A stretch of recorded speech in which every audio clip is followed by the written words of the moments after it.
ఈరోజు ప్రజలందరూ చూశారు. పాడి కౌశిక్ రెడ్డి గారు మతి భ్రమణంతో మరి ఎన్నో అవాకులు చవాకులు పేలారు. ఆయన పేరు పాడి కౌశిక్ రెడ్డి కాదు, పిచ్చి కౌశిక్ రెడ్డి అని పెట్టాలి.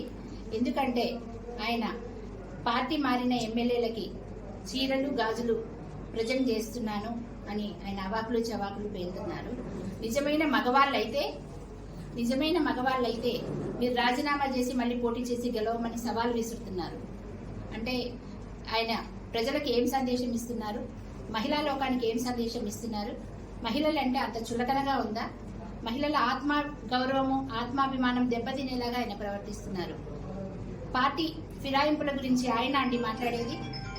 గత 10 సంవత్సరాల నుంచి మరి ఎవరైతే పార్టీ ఫిరాయింపులను ప్రోత్సహించారు, ఎవరైతే వేరే పార్టీ ఎమ్మెల్యేలను జాయిన్ చేసుకున్నారు, వేరే పార్టీని విలీనం చేసుకున్నారు, ఆ కేసీఆర్ గారికి, కేటీఆర్ గారికి, హరీష్ రావు గారికి మరి ఆయన ఈరోజు ఏం గిఫ్ట్ పంపిస్తారు?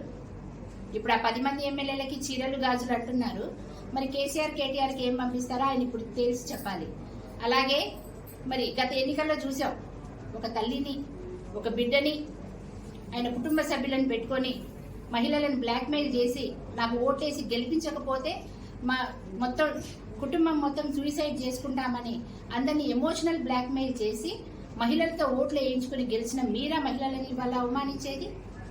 ఏం విలువ ఉందండి? ఏం నేర్పిస్తున్నారు సమాజానికి మీరు?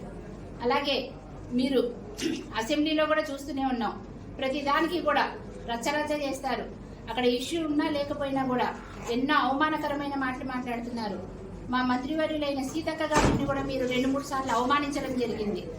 అయినా కూడా మీరు కొత్తగా ఎన్నికైన శాసనసభ్యులని మేము సహించడం జరిగింది. ఇక ముందు మహిళలను ఈ విధంగా అవమానిస్తే మాత్రం అసలు ఎట్టి పరిస్థితుల్లో కూడా మేము సహించాము, తీవ్రమైన చర్యలు తీసుకుంటాము.